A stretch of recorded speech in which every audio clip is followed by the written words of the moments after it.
Today is Thursday, August 20th, 2020. Coming up on Roland Martin Unfiltered. History was made last night. The Democratic National Virtual Convention as Senator Kamala Harris of California accepts the nomination as the country's first Black and Indian American vice president. We'll show you what she had to say, and also former President Barack Obama laid into Donald Trump. Trump was not happy. He was tweeting in all caps. Also, we'll talk with the head of an Indian American political organization about what Harris's VP nod means for that community. Also, folks, another Trump official took a perp walk. This time, Steve Bannon. The Postal Service cops snatched him off of a $28 million yacht as he was just cruising in the waters of Connecticut. He has been indicted, along with several others. Also, folks, we'll be talking with the first Black president of an NFL team, Jason Wright, who now leads the Washington football team, will join us. And also, women's March Co-founder Linda Sarsour joins us to talk about Joe Biden's campaign dissing and disavowing her after she met with other Muslims who backed him and Harris. Plus, a lawsuit has been filed against Postmaster Louis DeJoy. We'll give you those details. And a $600 million preliminary settlement has been announced between Flint, Michigan residents and the state as a result of the water crisis there. Folks, we got a jam-packed show. It's time to bring the funk on Roland Martin Unfiltered. Let's go. He's got it. Whatever the biz, he's on it. Whatever it is, he's got the scoop, the fact, the find. And when it breaks, he's right on time and it's rolling. Best believe he's knowing. Putting it down from sports to news to politics. With entertainment just for kicks, he's rolling. It's on go, y'all. It's Roland Martin, yeah. Rolling with Roland now. He's funk, he's fresh, he's real, the best, you know he's Roland Martin now.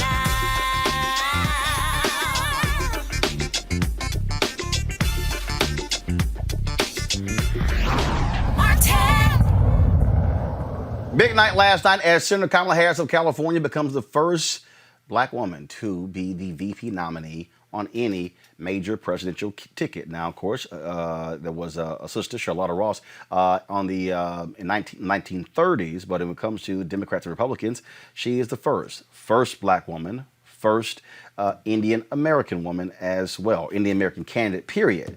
It was a big night as she spoke, former President Barack Obama, and man, they closed that thing out with Jennifer Hudson singing Sam Cooke's "A Change's Gonna Come." Watch.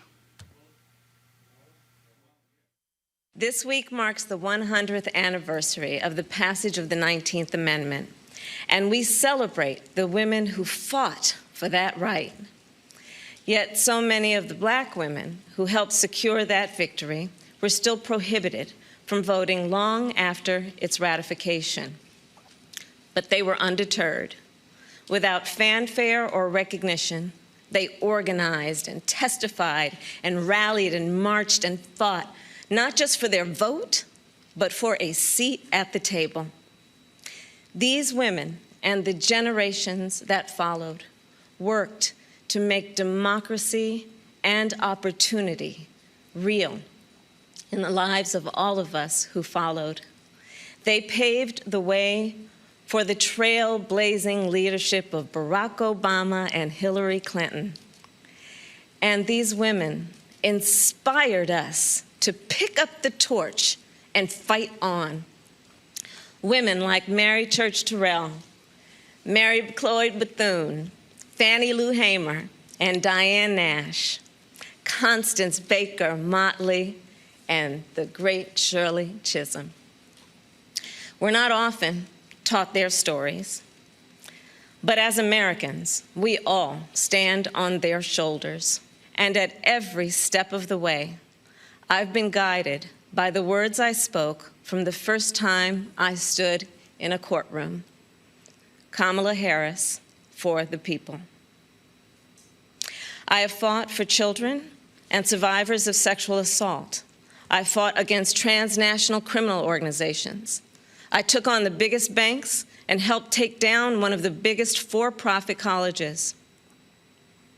I know a predator when I see one. Donald Trump's failure of leadership has cost lives and livelihoods. If you're a parent struggling with your child's remote learning, or you're a teacher struggling on the other side of that screen, you know what we're doing right now is not working. And we are a nation that is grieving the loss of life, the loss of jobs, the loss of opportunities, the loss of normalcy, and yes, the loss of certainty. And while this virus touches us all, we got to be honest, it is not an equal opportunity offender. Black, Latino, and Indigenous people are suffering and dying disproportionately. And this is not a coincidence. It is the effect of structural racism, of inequities in education and technology, healthcare and housing, job security and transportation, the injustice in reproductive and maternal health care, in the excessive use of force by police, and in our broader criminal justice system. This virus, it has no eyes, and yet it knows exactly how we see each other and how we treat each other. And let's be clear, there is no vaccine for racism. We've got to do the work. For George Floyd, for Breonna Taylor, for the lives of too many others to name, for our children, and for all of us. We've got to do the work to fulfill that promise of equal justice under law. Because here's the thing, none of us are free until all of us are free. The constant chaos leaves us adrift. The incompetence makes us feel afraid. The callousness makes us feel alone. It's a lot. And here's the thing, we can do better and deserve so much more. We must elect a president who will bring something different, something better, and do the important work. A president who will bring all of us together, Black, white, Latino, Asian, Indigenous, to achieve the future we collectively want. We must elect Joe Biden. Right now, we have a president who turns our tragedies into political weapons. Joe will be a president who turns our challenges into purpose. So make no mistake, the road ahead is not easy. We may stumble. We may fall short. But I pledge to you that we will act boldly and deal with our challenges honestly. We will speak truths, and we will act with the same faith in you that we ask you to place in us. We believe that our country, all of us, will stand together for a better future. And we already are, and it's about us. People of all ages and colors and creeds who are, yes, taken to the streets, and also persuading our family members, rallying our friends, organizing our neighbors, and getting out the vote. And we have shown that when we vote, we expand access to health care and expand access to the ballot box and ensure that more working families can make a decent living. And I'm so inspired by a new generation. You are pushing us to realize the ideals of our nation, pushing us to live the values we share. decency, and fairness, justice, and love.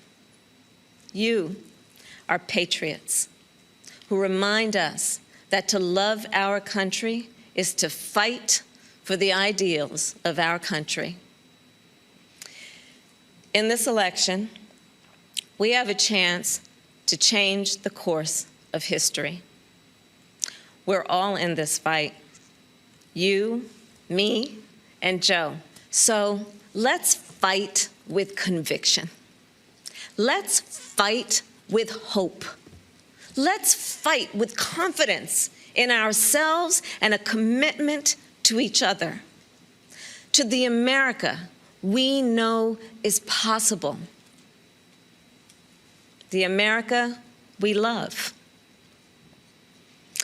And years from now, this moment will have passed, and our children and our grandchildren will look in our eyes, and they're going to ask us, where were you when the stakes were so high? They will ask us, what was it like? And we will tell them. We will tell them not just how we felt, we will tell them what we did. My panel, Dr. Greg Carr, Chair, Department of Afro-American Studies, Howard University, Reese Colbert, Black Women's Views, Erica Savage-Wilson, host Savage Politics Podcast. Reese, I'm sure you were over the moon last night, waiting for that moment for Harris to give that VP speech. Absolutely, and she knocked it out of the park. This moment was made for Senator Kamala Harris, and she was made for this moment. I just absolutely was blown away by how she really centered Black women in her speech. I have never heard anybody give a speech like that in terms of a vice presidential nominee. One of the first, she mentioned Black women within the first 2 minutes, and she said their names. The first time I met Senator Harris, one of the first words out of her mouth was actually Shirley Chisholm. And you were there, Roland, at Essence Fest, where she went down the list as well. So this is something that she has always done in terms of paid homage to those who came before her. And I just thought that, really centering Black women and giving us the recognition that we deserve for being the backbone of the party, and for acknowledging that there have been many times throughout the various civil rights fights where Black women were at the forefront, yet still were not afforded the rights that were won at that time. And so I loved how she was very honest about what we are facing in this country, not just in terms of coronavirus, but also in terms of the racism. And I just think that she really, really represented on such a high level. The stakes are high, and she delivered in a way that it made me feel so much joy. I could not be more elated with what she accomplished on that stage last night. And I hope that people really listened to her and saw the person that many of us who supported her from day one have been cheering on and have said she is the one for this moment. Erica, it did not take her long to acknowledge the 100th anniversary of the 19th women's suffrage movement, but then she made perfectly clear that wasn't for Black women. Right. It will always have an asterisk, and it is true. And I think that is what people are going to find that begin to support Senator Kamala Harris in this particular space, is that she's truthful and she's very honest, and she does not mince words. One of the parts, what I loved about her speech last night, it felt extraordinarily personal, as Reese already has shared with us, is she did in fact center Black women. And in that conversation, it seems as though she was having not just with Black women, but with people all over the globe. When she talked about her mother, that for me was something that was beautiful and profound, because her mother is no longer here with us. But she brought us into a very private space and talked about the influence that her mother had as a scientist and as an activist. And when you're thinking about a person that was really made for this moment, the loins that she comes out of the loins of parents who were active in the civil rights movement. And she talked about having that stroller view of the activity that was going on. And so understanding that this is not a woman who came from a family of great wealth, and this is just something that you do, right? You just run for president. She came from a family with a set of values that taught her to be, her mother specifically taught her to be very proud as a Black woman, and also very proud of her Indian heritage, and brings collectively all of those experiences as well as her toughness as a person who is in law. It really did feel as though Black women were seen. So for her not to have on white, to be donning that beautiful color that she was wearing last night, and speak as earnestly and as truthfully and as toughly, but as kindly, compassionately, and empathetic as she did, I believe that she really did bring us all into the space where we feel as though we do have some stance in this fight, and that there is, in fact, hope. Greg Carr, Mary Church Terrell, Mary McCall Bethune, Fannie Lou Hamer, Diane Nash, Constance Baker Motley, Shirley Chisholm. Also, of course, name-checking Congressman John Lewis. And then, of course, later in her speech, HBCUs, Alpha Kappa Alpha Sorority Incorporated. In addition to that, George Floyd, Breonna Taylor. I think when you look at this speech, when you look at the speech that Michelle Obama gave, and surprisingly, we'll talk about that a little bit later, the speech that Obama gave, no avoidance of Black. No, but I mean, what does it cost? Right. So I think one of the watershed moments of this convention has been the video that was shown during the nominating process. Each of the 57 states and territories. It seemed to be that seemed to be overwhelmingly non-white. The person representing the delegation from New Mexico, a Native American out there, Navajo, he even said, "Respect our sovereignty." I'm like, so I think as a piece of as a piece of political rhetoric, I thought it was an excellent speech. I thought she had all the notes. I thought that Kamala Harris has to walk a tightrope. I mean, let's be very clear. In the wake of the political insurrections of the 1960s and then the Jackson campaigns of 84 and 88, the Democratic Party in the early 90s really went toward the right with the Democratic Leadership Conference, the DNC, and so DLC rather. But that process has produced a tension at the heart of the Democratic Party. How do you build a multiracial, multi-class coalition when your policies are much to the right of the people you claim to represent? Kamala Harris has an impossible task. And yet last night we saw her articulate and line out, under the broad notions of conviction and hope and confidence, the assertion that people can, to borrow from the Obama campaigns, project onto me your hopes and aspirations. That's a stratospheric bar. It's been reported the last several days that her Secret Service name, the one she selected, is Pioneer. And, that reminded me of the first Black woman to accept nomination for vice president as a vice president of the United States, who did not do it from a major party, but, of course, a woman who was in your craft, the great Carlotta Bass out of Sumter, South Carolina, who in 1952 accepted the nomination for vice president on the Progressive Party ticket.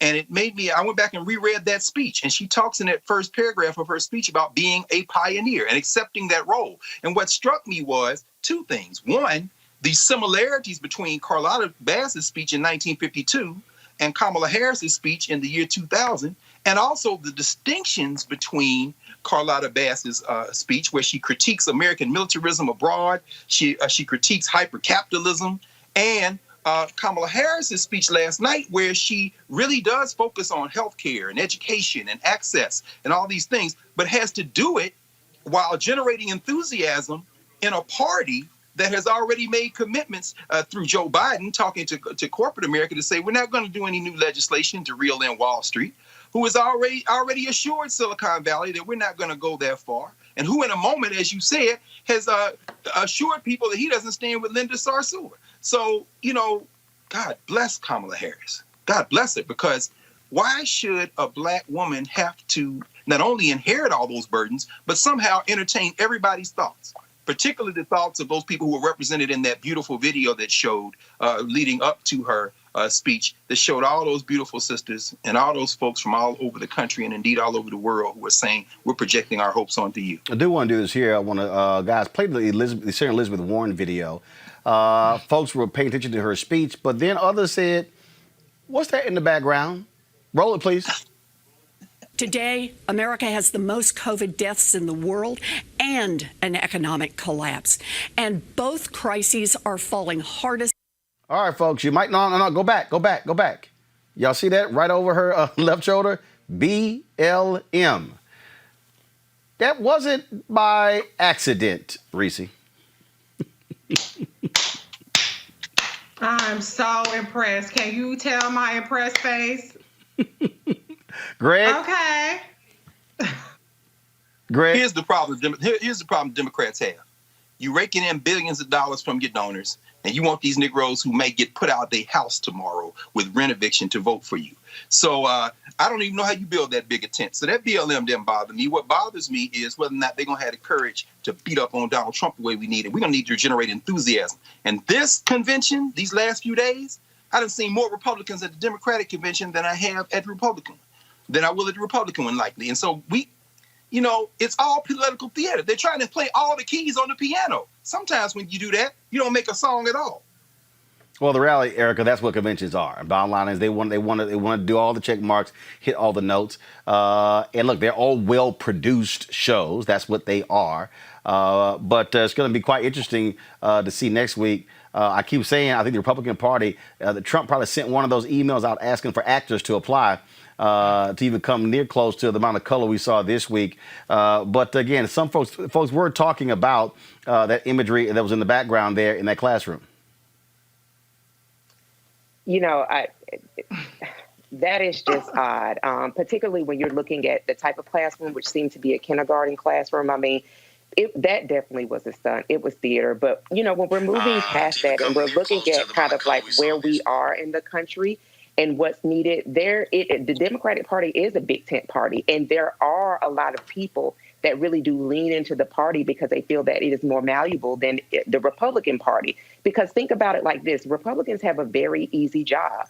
They're a white nationalist party. So if you are going to be a part of their party, you have to acquiesce to what their agenda is, which is very narrow, and it doesn't have any room for growth, only if a person is interested in making sure that whomever the dear leader is of that party successfully becomes a dictator, and all of those people around him in that regime become oligarchs. So absolutely, the Democrats do have a lot that's on their plate.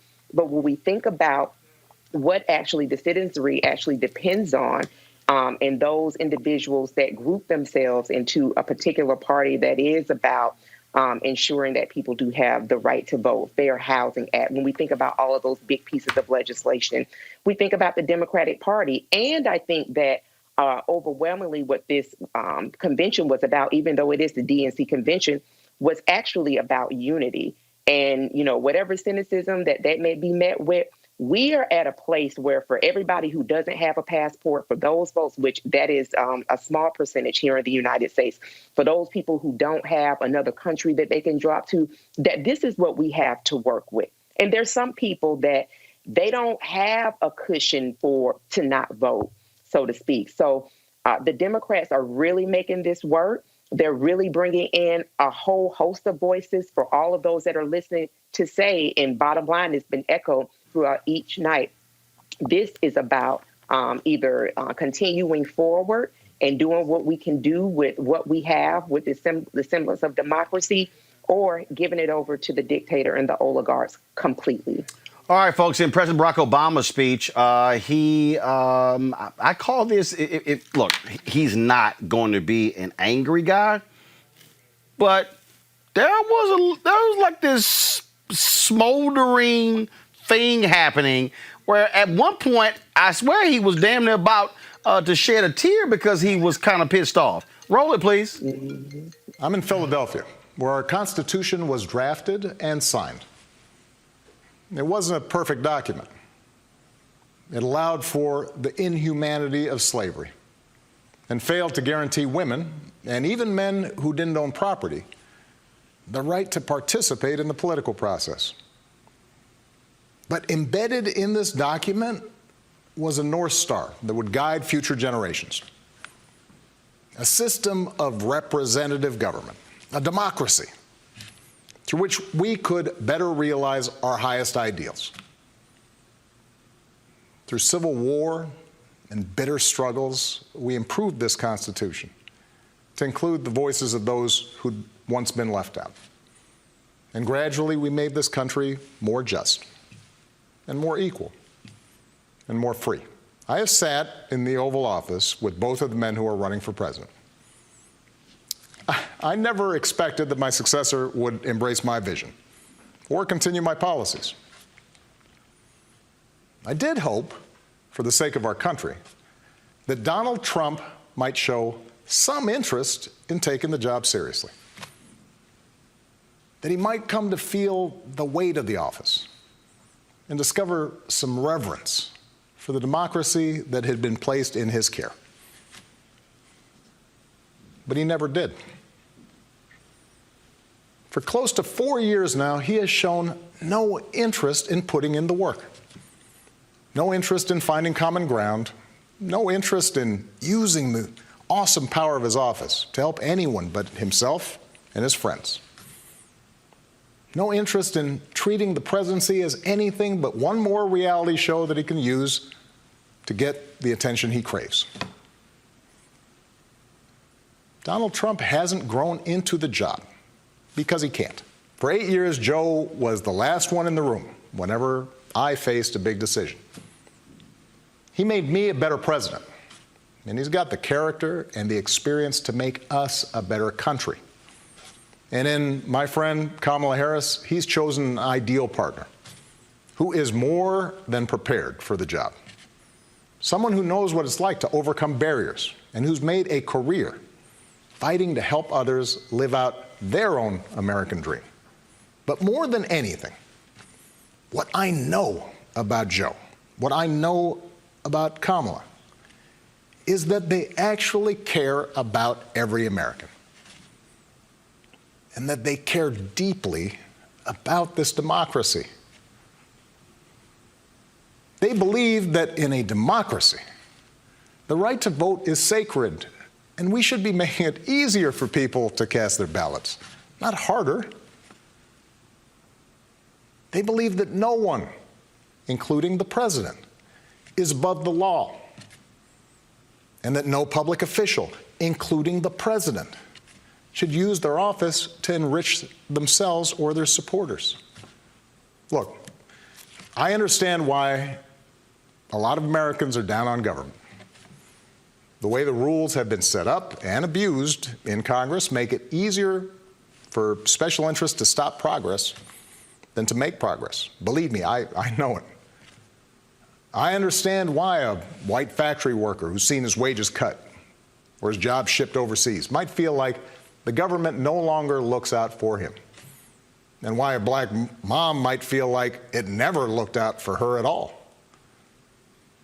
I understand why a new immigrant might look around this country and wonder whether there's still a place for him here. Why a young person might look at politics right now, the circus of it all, the meanness and the lies and conspiracy theories, and think, what is the point?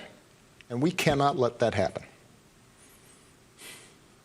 Do not let them take away your power. Do not let them take away your democracy. Make a plan right now for how you are going to get involved and vote. Do it as early as you can and tell your family and friends how they can vote too. Do what Americans have done for over 2 centuries when faced with even tougher times than this. All those quiet heroes who found the courage to keep marching, keep pushing in the face of hardship and injustice. Last month, we lost a giant of American democracy in John Lewis. And some years ago, I sat down with John and a few remaining leaders of the early civil rights movement. One of them told me he never imagined he'd walk into the White House and see a president who looked like his grandson.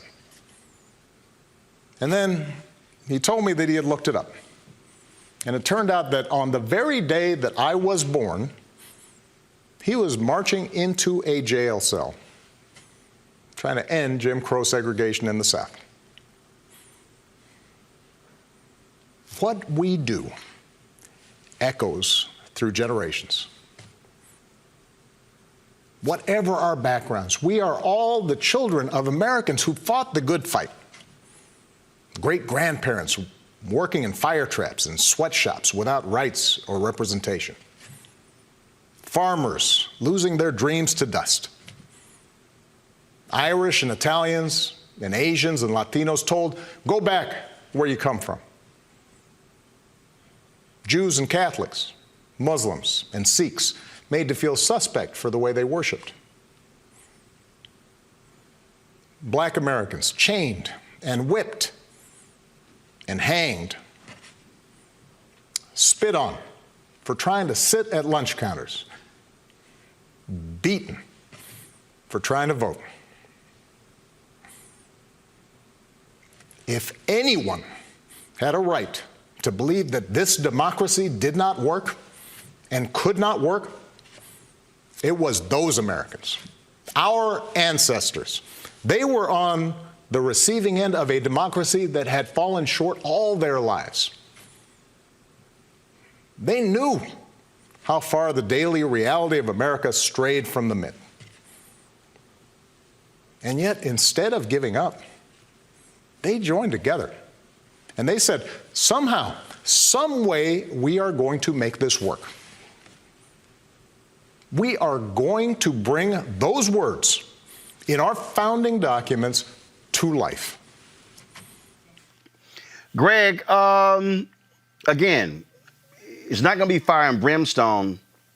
That was a little, as Robin Harris, I'm pissed off to the highest of pistivity. Your take on what Obama had to say?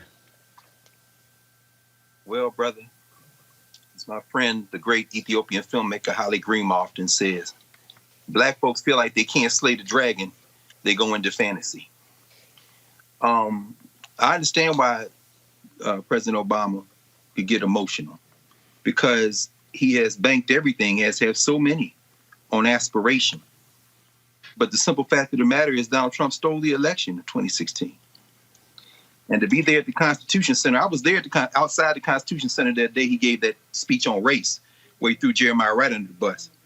And I understand that, you do that because you're banking that the future is going to be better than the past. But you also are banking that you don't have to speak truth to power completely, that it can be kind of implied. And so what we saw with Brother Obama last night is a man who realizes that this whole thing could go down the tubes very quickly.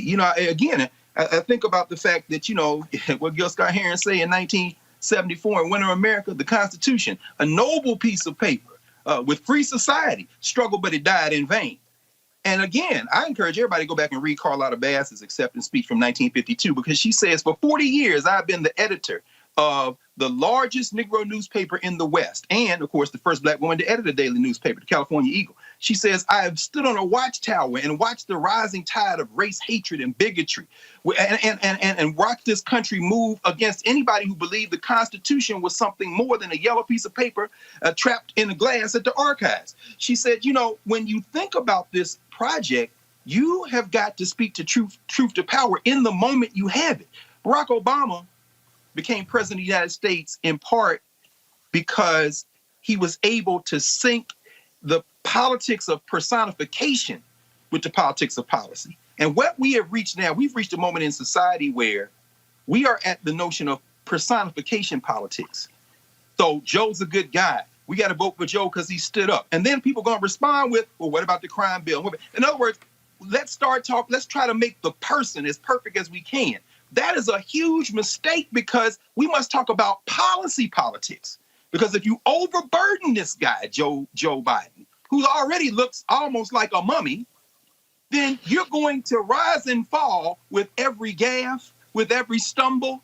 What the Democratic Party is going to have to do now is energize a base in a way that really, if they were smart, should kind of pull back a little bit from personification politics and dig in very heavy, especially with the grassroots. And I know these sisters are doing it. Melanie Campbell, so many others. Reese, of course, Erica.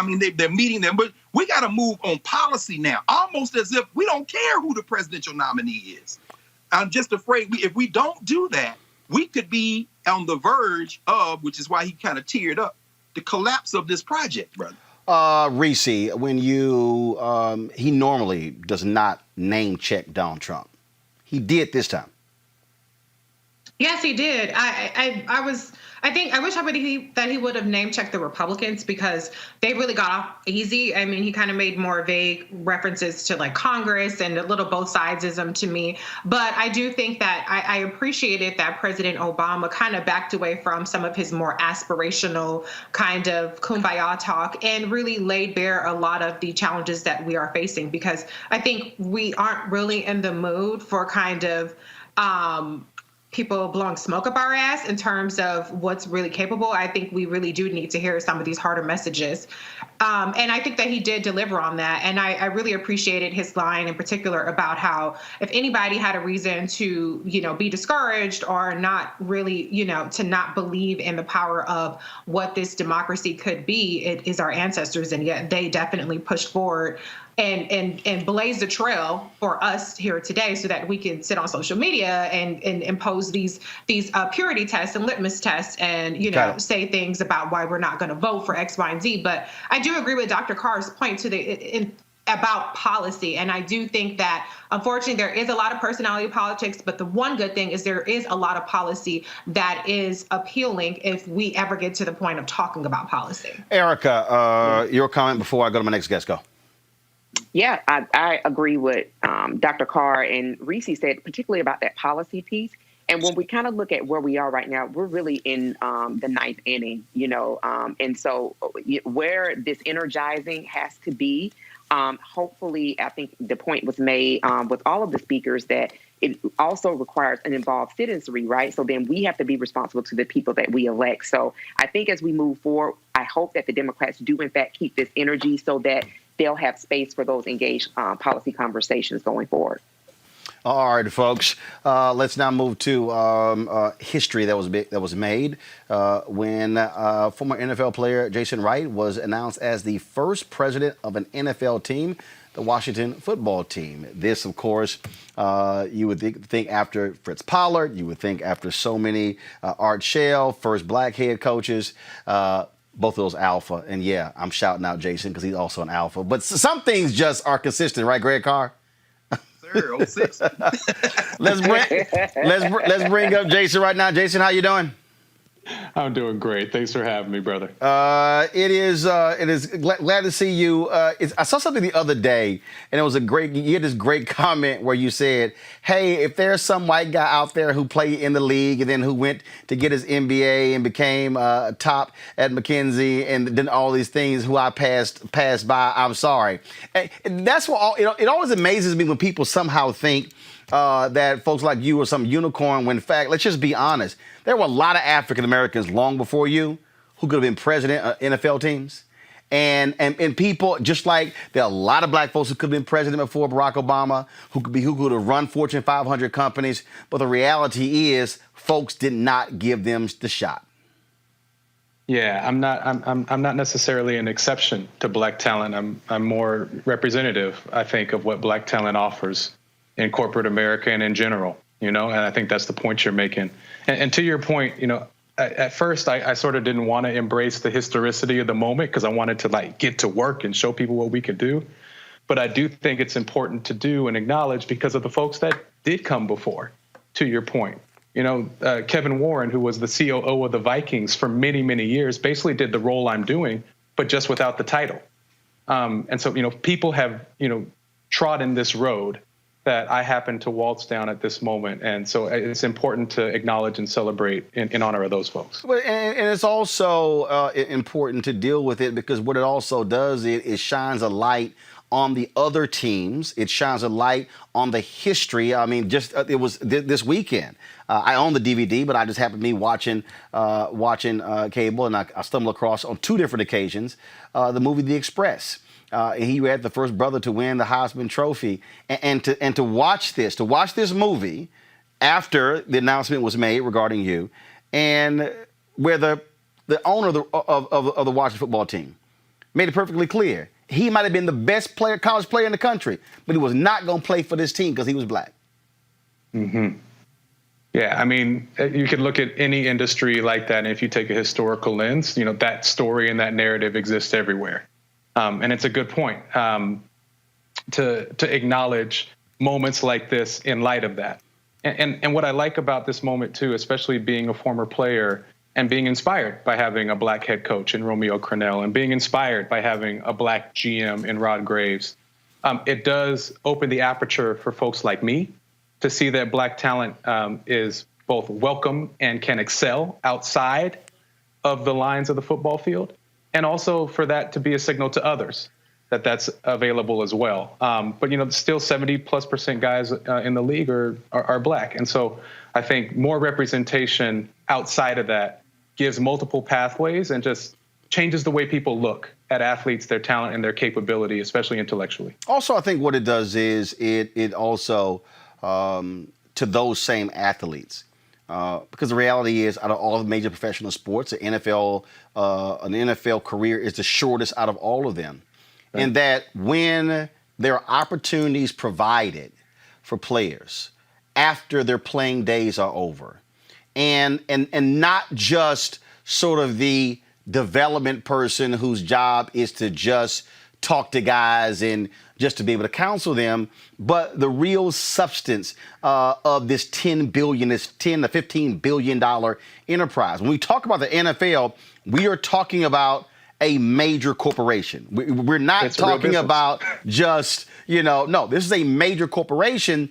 And for African Americans, what we're saying, like I tweeted this earlier when I talked about, I said, you've had black folks, when I was talking about you coming on, I said, you've had a black president, you had black people running Fortune 500 CEOs, but you've never had an African American run a Hollywood studio. You've never had an African American run a major broadcast network or even the news division. And when we were in 2020 to have the first black president, that speaks to the levers of power. That if you want to understand power, that's when it comes to, if you can run the show, that's the power, not the person who's handing off or tossing the ball. Yeah, I think the goal of every professional that has a desire to, have any sort of impact that's just beyond, personal compensation or whatever it is, you do look for moments where you have a sphere of influence. If it's in corporate America, it can be about capital and controlling capital flows and things like that. If it's in your arena, it's about narrative and having influence on narrative and how people see things. And I think, for all of us, we bring our identity into that for sure. And I'm excited to do that here. One of the things that Dan and Tanya Snyder and I talked about that was very exciting to me was the opportunity to lead the building of a new stadium. We have to go through location, and all of those questions, but irrespective of location or anything like that, so much of my research at McKinsey was focused on equitable and inclusive growth. So if I think about all the capital that is going to go into a stadium build and the businesses that would profit from being a part of that, and then all the capital that will flow from that stadium as it's operating and being a retail hub and state-of-the-art and an anchor institution for families in the area, the revenue generated from that, to what communities will that go, and how will it lift the economic outlook of an entire region in a more equitable way? That's a lens from my identity and my passion that I bring to it. And I think that's the exciting thing about trying to be in a position like this. When you also talk about when you see it, you can actually achieve it. When I think about the number of African Americans who have done things and they said, because I saw somebody in that position, so therefore now I can actually do that because I see somebody who looks like me. We hear the exact same thing, that for when Kamala Harris gets named, I mean, that speaks volumes to black women and women of color. Say, I'm seeing me. I think back to when I went to one of the Houston Texans games with my brother and his wife and his children, and I have a nephew, Chris. And it was very interesting because Wade Phillips was defensive coordinator for the Houston Texans, and so we were waiting to meet the players and the family and coaches, and I introduced him to my nephew, introduced my nephew to him, and he says, "Hey, Chris, what position you want to play?" I said, "Oh, no. Chris ain't been raised to play ball. Chris is being raised to own the team." And he went, "Whoa!" And I wanted him to understand, because what often happens is when we speak to black kids, especially black boys, even black folks even do this, we only talk to them with the mindset of what position you want to play, as opposed to raising them and saying, no. I want you to be raised thinking you could own the team or be a team president. And even though you played, I'm sure your deal wasn't, I'm not just trying to be a player. I want to go beyond that. Yeah. Well, I mean, I had the fortunate factor of limiting talent that made me think about my brain beyond my legs. But I'll tell you this, my parents were really sticklers on making sure that I had options beyond just playing ball to, really get to a sphere of influence, as we talked about. And I remember I had already gotten a college scholarship to Northwestern to play ball. And my parents still made me write essays and apply to a bunch of other schools. And I remember what I wrote my essays about. I wrote about why being a professional football player was not a long-term career trajectory that I would ever be able to rely on. That's just how ingrained they put that in my head. And so I think there's something to what you're saying. And I guess I've never really acknowledged it, but I guess in the back of my mind, that helped lead to a role like this, where I'm excited to expand the value of the franchise, work with new and great people, and take on some real interesting and important challenges. You also, speaking of those challenges, I mean, you walk into a tough situation. Of course, they had to force to change their name. Of course, the story that came out dealing with the issue of sex and culture there when it comes to a variety of issues. And we haven't got to the fact that the team has sucked. You got a hell of a job. In one sense, there's challenges. In another sense, there's opportunities. The way I've been describing it, the football aside, because it is super clear that my job is about expanding the value of the franchise as a business leader. Right. Coach Rivera's got the team. Yes, I played, but I haven't coached for 2 decades, and I don't want one of them, because they were undergrad in business school, to ask me about financial statements. So we're going to stay in our lanes. Number one. Number two. There are enough things on my plate and on our plate as a team to look at on the business side. And we got to navigate a COVID season and keep folks healthy, be prudent, engage data, be agile. We've got to get this culture right. And one of the things that made me believe that the Snyders were not just talking about a change in culture and values, but meant it, was that they had brought in an independent investigator. That's a big deal. To pull back the curtain, let everybody in your house look under the carpets, the bed, all that, and actually report out on what's going on the inside. That's a bold step that not many companies ever take. And I'm eager to dive in and understand where that's at when I start on Monday. And irrespective of where it's at, I know where the culture is going to go. It's going to be one where people's voices are empowered. And they can raise issues of leadership that does not comport to our values. It's going to be one where diverse voices are brought to the table on the decisions that matter the most for the direction of the franchise, especially women's voices. Not just because it's the right thing to do, but also because it's the prudent business thing to do. Because when you have diverse voices on business decisions, you make better business decisions. And it's going to be transparent. We're going to have a culture where we know how we're performing, both financially and in organizational health. We'll measure it. And it's not to hold it over folks' heads. It's to know where we need to invest, where we need to develop our talent more and allow people to innovate. Because sports has great talent. We just need to unleash it. I like to allow my panelists to ask one question. Folks, if y'all can make it brief with the question, because I've got 2 guests in the next 15 minutes. So I'm going to start with Erica. Your question for Jason. Congratulations, Jason, to you. And Thanks. Just very briefly, you talked about your first 100 days. Could you just briefly share what is your number one priority in your first 100 days as president of the Washington football team? Oh, that's a good question. I never like to be boxed into one, but I'll try. I've laid out 2 of them already, so I'll skip those because I already said them. The other one is really figuring out a new and revised approach to fan engagement.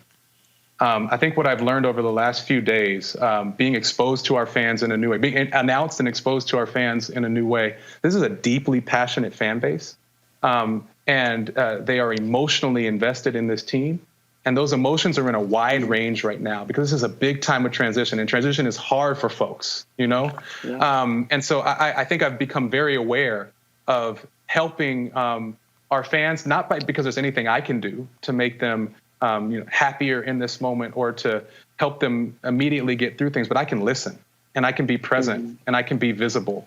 And there's a real hunger for that. And so can the rest of us in the organization. And so I need to figure out a real rigorous way and structured way of doing that so people know that we're about something different this time. Reese. Congratulations, Jason. My question for you is there anything in particular that you feel like you did to help get yourself in this position? Because I know that Black people lack a pipeline to ascend to the heights that you did. And so is there any kind of particular step that you took? Oh, that's a really good question. I think there's a couple things that I did or that I recommend people do. I don't want to take too much credit because a lot of this is just opportunity happening at the right time. You know, I can't take too much credit, but a couple things I did, and then I think a couple things that I try to think, which I think is equally important to doing. A couple things I did is I followed my intellectual curiosity. I think a lot of times we maybe get funneled into things that are familiar. But I'm a nerd, and I wanted to learn about things and consume information. And I found stuff that I was excited enough about to like put in the work to learn about. For me, it was analytics and financial statements and mathematics. And I just like ate it up when I retired from football and just went for it. So I think there's something about doing that and then finding people that have the expertise to help you do that, because we don't always have those folks proximate in our circles, you know? But then on the thinking side, I think we just have to remember that when we walk into a place where, especially a person of color, where I may be the only or the first or whatever it is, that I actually belong. And related to that, that is not a set aside, there's not a lower bar, that I belong. And then secondarily to that, or related to that, is that I need to remember my strengths. I'm not perfect. I have weaknesses. I think I have the things I need to develop, but I damn sure know what I'm good at. And when things get tough, I come back to those things that I know are my core strengths, and I rest on those. And the last one is, you know, pushing myself to be a little bold and a little brash. I do feel like opportunities, especially in corporate America, favor the bold. And the more that I can be a little more forward-leaning without being arrogant and off-putting, it helps a ton. Alphas are never last, but Greg Carr, since you are a fellow alpha as Jason, you get the last question. First of all, thank you, Brother Roland. Congratulations, Pratt. Oh, by the way, my vote is for red tails. So if you hit the table, brother, red tails from Brother Continue. He's already said it's not going to be red tails. Right? He already said it's not going to be red tails, but go ahead. I got you. Well, that's all right. But you know, maybe this is from watching too many episodes of Ballers, brother. But in addition to being the first brother, you're also the youngest in the league. Yeah. Do you think that in this moment when everything is being renegotiated, that gives you an inside straight with younger players, with the agents, as we see more Black agents and people of non-white folks being agents? Does this give you an opportunity on your way to ownership? We're just gonna claim that right now. To maybe it's too many episodes of Ballers, as I said. But does this give you an advantage, perhaps, that every other GM in the league doesn't have? Yeah, I hope it does. Team president, not yeah. Yeah, no. I hope it does. You know, I hope. That youth helps in a few ways. You know, it affects how I think. It affects the things I've been exposed to.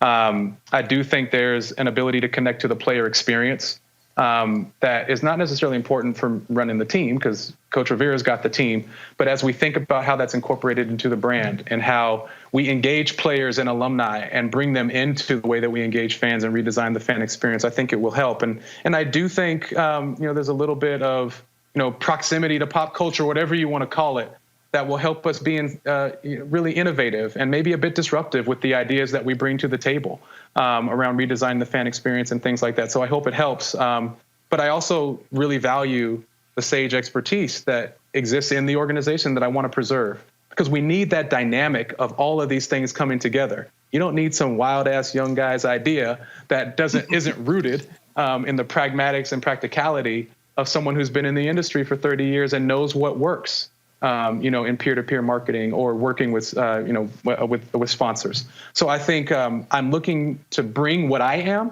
but also make sure that we have a team around me and everybody there that's balanced and gets us to a good answer. All right, then. Frat, we certainly appreciate it. Thank you so very much. Good luck. I just have one request. I am from Houston, Texas. I came out the womb hating the Dallas Cowboys.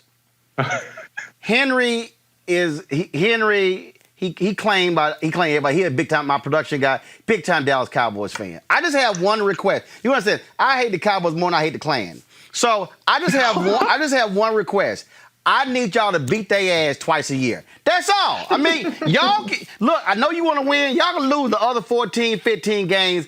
Just beat them twice a year so we can shut his mouth when y'all play him. That's all I ask. I promise Coach Rivera I wouldn't touch football stuff at all, but I will speak on his behalf here and say that is 100% in the plan. Thank you very much. I appreciate that. Jason Wright, thank you very much, Pratt. Take care. Good luck. Y'all.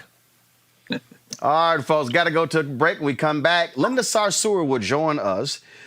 She, of course, was a Bernie Sanders surrogate. She did an event earlier this week, Muslims for Joe Biden. The Biden campaign disavowing her, says she has nothing to do with the campaign. We'll get her response next, right here on Roland Martin Unfiltered. You want to check out Roland Martin Unfiltered? YouTube.com/Roland S. Martin. Subscribe to our YouTube channel. There's only one daily digital show out here that keeps it black and keep it real. It's Roland Martin Unfiltered. See that name right there? Roland Martin Unfiltered. Like, share, and subscribe to our YouTube channel. That's youtube.com/Roland S. Martin. And don't forget to turn on your notifications so when we go live, you'll know it. Census takers will be visiting households to make sure we are counted. Too much is at stake. Respond online today. Shape your future. Start here at 2020census.gov. As our community comes together to support the fight against racial injustice, I want to take a second to talk about one thing we can do to ensure our voices are heard. Not tomorrow, but now. Have your voices heard in terms of what kind of future we want by taking the 2020 census today at 2020census.gov? Now, folks, let me help you out. The census is a count of everyone living in the country. It happens once every 10 years. It is mandated by the U.S. Constitution. The thing that's important is that the census informs funding, billions of dollars, how they are spent in our communities every single year. I grew up in Clinton Park in Houston, Texas, and we wanted new parks and roads and a senior citizen center. Well, the census helps inform all of that and where funding goes. It also determines how many seats your state will get in the U.S. House of Representatives. Young black men and young children of color are historically undercounted, which means a potential loss of funding for services that helps our community. Folks, we have the power to change that. We have the power to help determine where hundreds of billions in federal funding go each year for the next 10 years. Funding that can impact our community, our neighborhoods, and our families and friends. Folks, responses are 100% confidential and can't be shared with your landlord, law enforcement, or any government agency. So please take the 2020 census today. Shape your future. Start at 2020census.gov. Folks, Joe Biden's campaign has disavowed Palestinian American activist Linda Sarsour after she spoke at the Democratic National Committee Muslims and Allies virtual assembly. She appeared at the online meeting of Muslims who will be campaigning for Biden for president. Biden's campaign spokesman Andrew Bates said this in a statement to CNN that Biden and the Democratic platform condemns Sarsour's views and opposes the boycott, divestment, and sanctions movement. Sarsour has been involved in a number of controversies over her activism related to Israel. Also, of course, she's one of the co-organizers of the Women's March. She joins us right now. Linda, glad to have you back on Roland Martin Unfiltered. So this is, you were a surrogate for Senator Bernie Sanders. You were out there, you were advocating for him. This particular event, were you invited to participate in this event? And did that come from activists? It come from the party? Thank you so much, Roland, for having me here today. What's really interesting about this particular controversy that I'm in, Roland, and you followed many of my controversies, is that it was unprovoked. Nothing actually happened. Was I a former surrogate for the Bernie Sanders campaign? I am an official delegate to the DNC. I am a delegate from the great state of New York. There was a Muslim delegates assembly, which means that all Muslim delegates are invited to it. I was asked by Muslim leaders and delegates at this event to speak. And one of the reasons why I was invited to speak is because to give legitimacy and credibility to the position that I hold, which many Muslim Americans and Arab Americans hold. There is not much enthusiasm in our community around Joe Biden. But as you know, I have been putting forth this framework that Joe Biden is the best opponent for us to have in the White House and that we cannot defeat fascism. We have to defeat fascism which is why I'm going to put my vote on Joe Biden. So this thing came out like you just jumped up like you jumped up on the stage. So you're saying you I had an official you have invitation. credentials. Oh, I am a credentialed DNC delegate. I was formally invited to speak on this Muslim assembly. I didn't like protest. And in fact, Roland, the actual entire assembly situation is actually a video on the DNC website, and you can watch it. And in fact, you would laugh because you know me very well. I was actually quite bland and out of character. I didn't even mention Israel. I didn't say BDS. I didn't say anything. I didn't talk about Palestine. All I said was the Muslim Americans are swing voters. We are not a monolithic community. We are people who care more about more than just national security and Palestine and Israel and foreign policy. We are actually a community that cares about healthcare and education and infrastructure and jobs and the economy. And that is really it. I was so out of character. It's like I'm damned if I do, damned if I don't. I'm minding my own business, Roland, as you know. I moved with our dear sister, Tamika Mallory, to Louisville, Kentucky. I wake up in the morning yesterday to find this controversy. And here I am, not ignoring national politics, really putting my mind on something that I believe deeply in, which is to get justice for Breonna Taylor. And here goes the Joe Biden campaign throwing the most prominent Muslim American organizer under the bus. Not only am I the most prominent Muslim organizer in America, I'm also the leader and the co-founder of the My Muslim Vote campaign that is stationed in 6 states right now that Joe Biden needs to win in November. And I don't even know what to say. A white spokesperson, Roland Martin, was coward to the right-wing media, coward to the Republicans, literally. The original drama came from Borgen, who you know is a senior advisor to the Trump campaign. He's the one that was like, oh my God, Linda's speaking at the DNC. And immediately the Biden campaign cowered to the right wing and went to answer. And when they disavow my views, which is what they said they condemned my views, not from what I said at the DNC, just in general. That means they condemn the views of 99.9% of the communities that I come from who hold the exact views that I have. So it has to be perplexing or difficult for you to sit here and go, okay, I'm a delegate, which means you actually got to vote on the nominee. You are active in trying to get the nominee elected.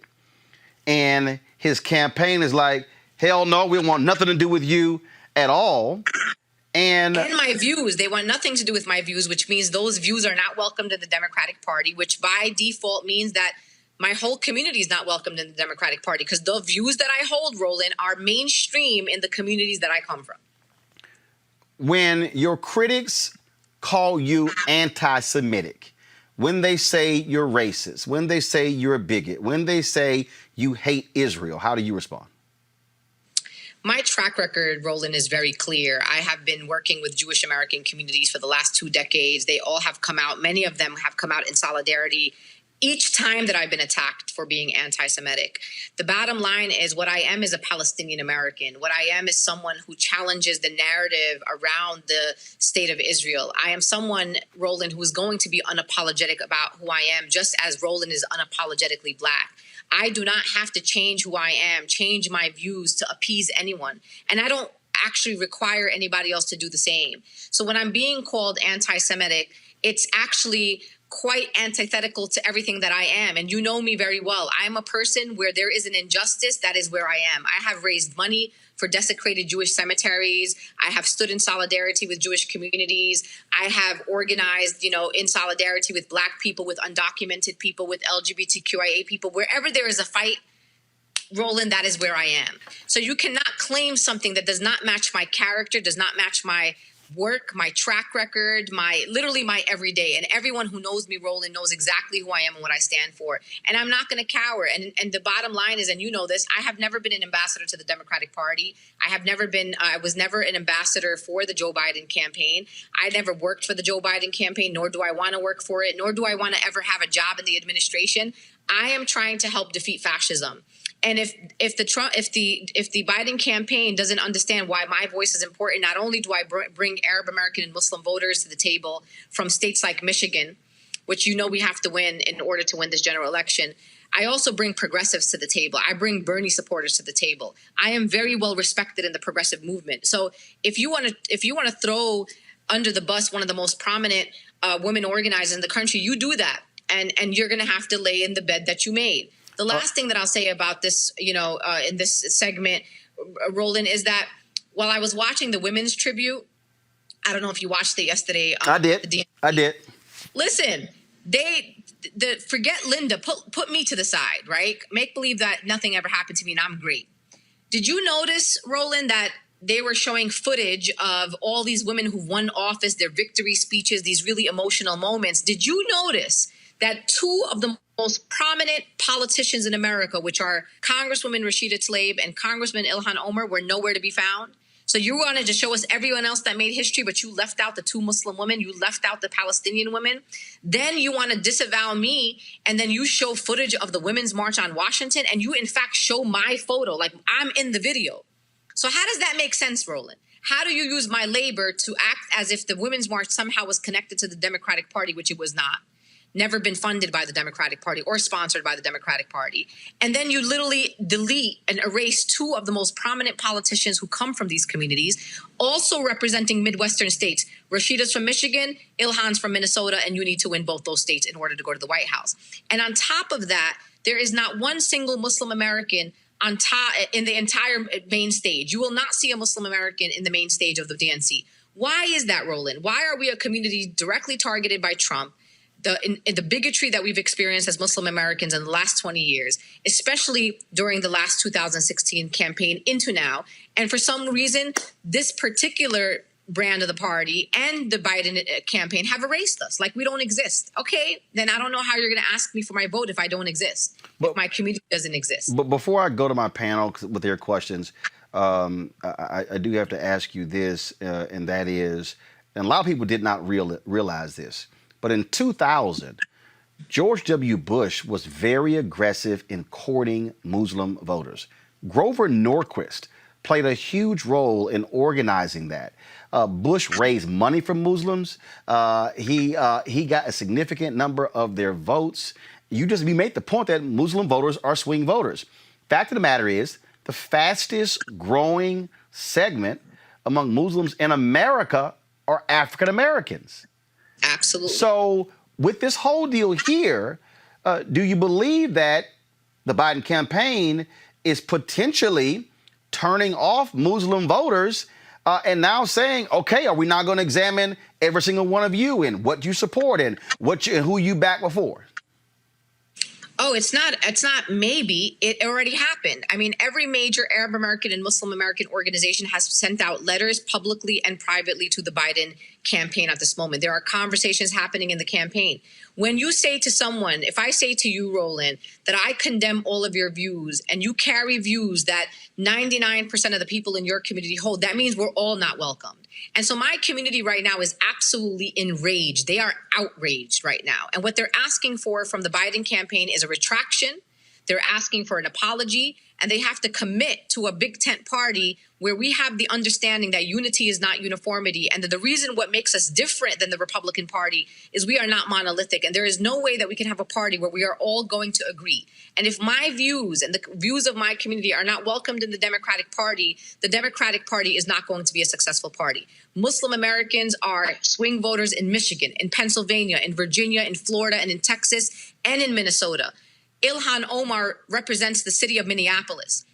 And right now we just saw a poll that came out where Donald Trump and Biden are literally tied in a place like Minnesota, and Biden is only ahead of Trump by 3% in the state of Michigan. We cannot repeat 2016 over. So my community right now is outraged. I'm going to still tell my community, look, we got to defeat fascism, but I cannot convince people and do the work and the dirty work of the Biden campaign. They have to step up. They have to say they made a mistake, and they have to apologize. And then hopefully my community will come around after that. Question first off, Erica. Yes, great speaking with you, Linda. This is Erica. And my question for you is, prior to this happening, what was the temperature of Muslim Americans and folks that you reached out to prior to this and then post? I appreciate that, Erica. To be quite honest with you, lots of people in the Muslim American and Arab American communities have specific things that they care about, in addition to issues that other people care about, like healthcare, et cetera. Majority of Muslim Americans support Medicare for all. Biden does not support Medicare for all.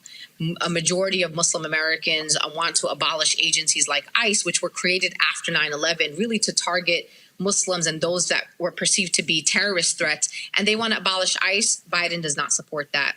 We also have seen surveys coming out of the Institute for Social Policy Understanding on issues of police reform and defunding police, et cetera, which a lot of Muslim Americans support. And also when it comes to foreign policy, the Muslim American community is a very pro-Palestinian community. They support human rights of the Palestinian people. And it's not something that, unfortunately, Biden has a track record in. So the temperature check was, okay, Linda, we don't like Biden. We don't think he represents our values. We don't think life is going to be better after, better with a Biden administration. It may not get worse, but we don't know if it's going to get better.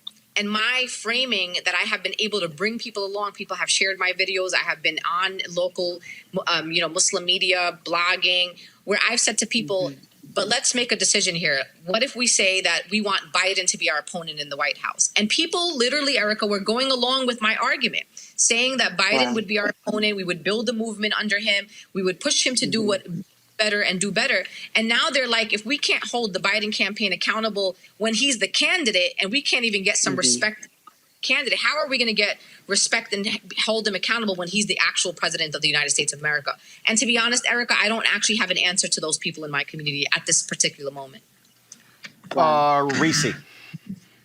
Hi, Linda. I don't really have a question, but my comment is just that it sounds to me like the Biden campaign needs to work on their cultural competency in matters like this and how they approach different communities instead of a knee-jerk reaction. And so I just want to thank you for the work that you're doing and continuing to push through and outreach to your community, despite the fact that there are some ideological differences there. I appreciate that.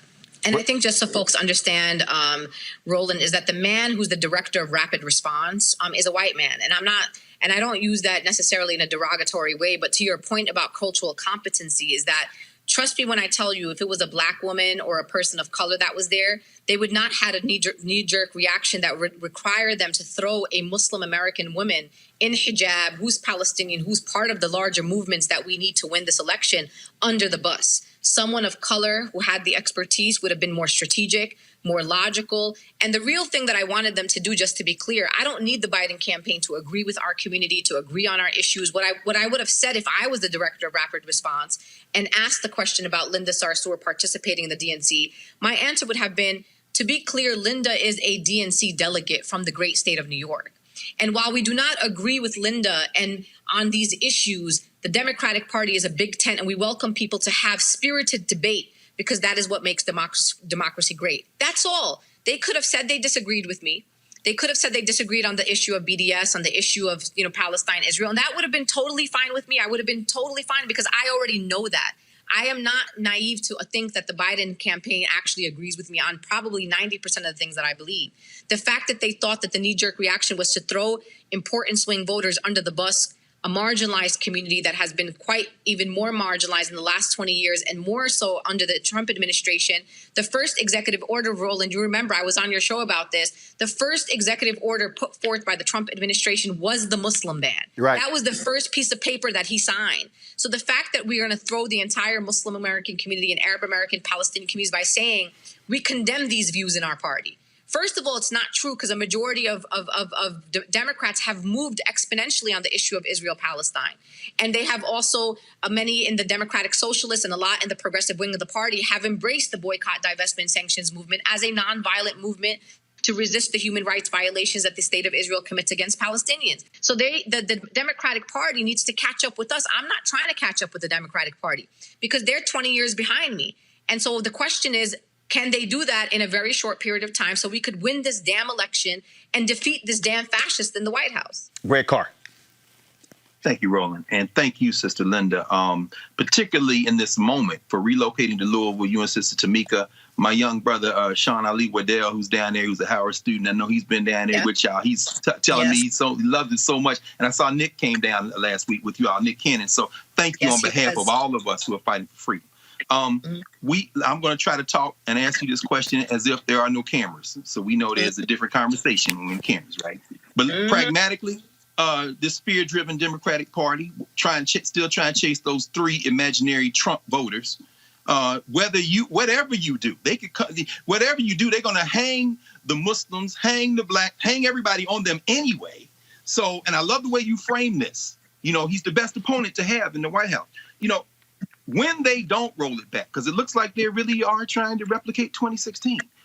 When they don't roll this back, what do we need to do to prevent any more erosion so that we don't end up with this fascist in the White House? I mean, I don't know that you're prepared to be able to have that kind of conversation with us now here, but what's the step when they don't? Because that wasn't an accident, just like leaving Ilhan and Rashida and them out. That's no accident. They're chasing them imaginary white voters who will never vote for them. So what's the strategy if when they don't roll it back? Don't apologize. I mean, the bottom line here is they're going to have to reap what they sow, and they also have to lay in the bed that they made. But it's also bigger than the myself and my communities. What I've been telling folks, and it's a strategy that I hope works, it may work, it may not work. I said, listen, you may not be enthusiastic about Joe Biden being your president, but you know this and I know this. There are young black people across this country running for office, running for congressional seats. We have people of color and immigrants and women right now who also need to win those races in November. We have an opportunity, as you know, in a place like South Carolina for Jamie Harrison to take out Lindsey Graham. Like, we really have a lot of great races that we need to be focusing on. So what I'm telling a lot of people in my community, I said, listen, find a local candidate that really inspires you, someone that really aligns with your values and principles. Knock those doors, do the text messages, do whatever it is that you need to do, donate the money.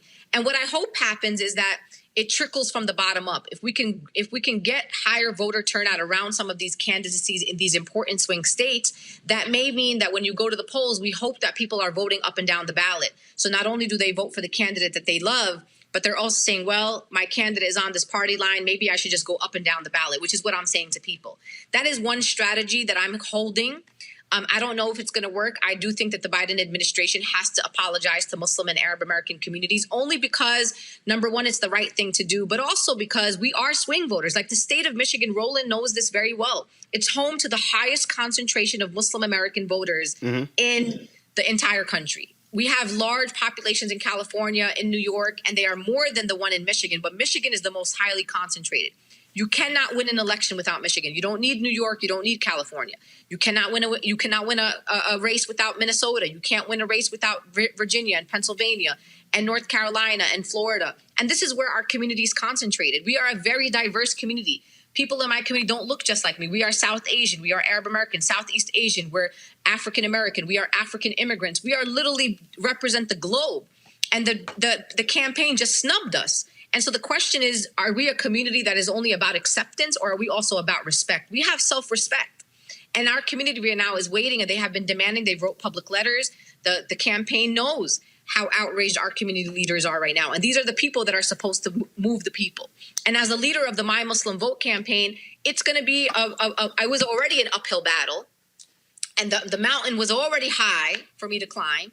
And now the mountain just got really slippery. Somebody just dumped a bucket of soap on the mountain, and I have to figure out how to get to the top. And that is what the this campaign has done. Just made our work just much harder than it already is. Linda Sarsour, we certainly appreciate you joining us to give your perspective on this issue. Thanks a lot. Thank you so much. Folks, the Lawyers Committee for Civil Rights Under Law is suing Postmaster General Louis DeJoy and the United States Postal Service for the actions intended to disrupt the 2020 election. They are suing on behalf of the National Urban League, Common Cause, and the League of Women Voters to challenge the actions intended, again, to disrupt the 2020 election. Joining us right now is Kristen Clark. She's the President and Executive Director for the Lawyers Committee for Civil Rights Under Law. So, Kristen, what is the basis of your lawsuit? Well, there is a pandemic that has gripped the nation. There are Americans all across the country that are casting their votes by mail in historic numbers because they have no other choice. And what does this administration do? They put in place a new Postmaster General just 2 months ago, Louis DeJoy. He has no experience inside the Postal Service, but he's a Trump mega donor. And in 2 months, he's wreaked havoc and chaos. He has eliminated overtime for postal workers. He's ripped up blue mailboxes from communities. He has eliminated scanning machines used to sort mail in mass. He's put in place a hiring freeze. I mean, you name it, he has done it. And he has done this with the goal of carrying out President Trump's agenda, his goal of silencing and discouraging people of voting by mail this season. So with about 75 days to go until the November election, we're not going to stand by idly and wait to see what happens. On Tuesday, we filed a federal lawsuit in Maryland. Our clients include the National Urban League, League of Women Voters, Common Cause, organizations that work every day to register people to vote. And we're arguing that Louis DeJoy's actions violate the Constitution. He is literally taking action intended to suppress people's voting rights. And he's also undertaken all of these policies without going to the U.S. Postal Commission and getting clearance for the changes as required under administrative law. So we're going to fight tooth and nail. This is one of the most consequential elections of our lifetime. And we know that this administration is bent on undertaking any action possible to disenfranchise voters. And so you're suing them. What do you want to achieve? What remedy do you want the court to put into place? Because he's already said, the Speaker Nancy Pelosi, that he has halted the changes until after the election. Yeah, that falls flat with us. It rings hollow. We're not buying his mea culpa. He needs to be held accountable. He has proven every day during his 2 months on the job that he is there to hijack and turn the U.S. Postal Service upside down, an agency that's been in place for over 200 years. And you never hear controversy about the Postal Service because it's run by postal workers who do their job. They get mail to people and they get it to them on time. So we're not buying his apology. We're not going to stand by and wait to see what happens. We're in court right now making sure that we can get remedial relief to address the damage that he has done. He has done tremendous damage during his 2 months on the job. We run a program called Election Protection. It's anchored by the 866 Our Vote hotline. And Roland, over the last few weeks, we have heard from thousands of voters who've said, you know what?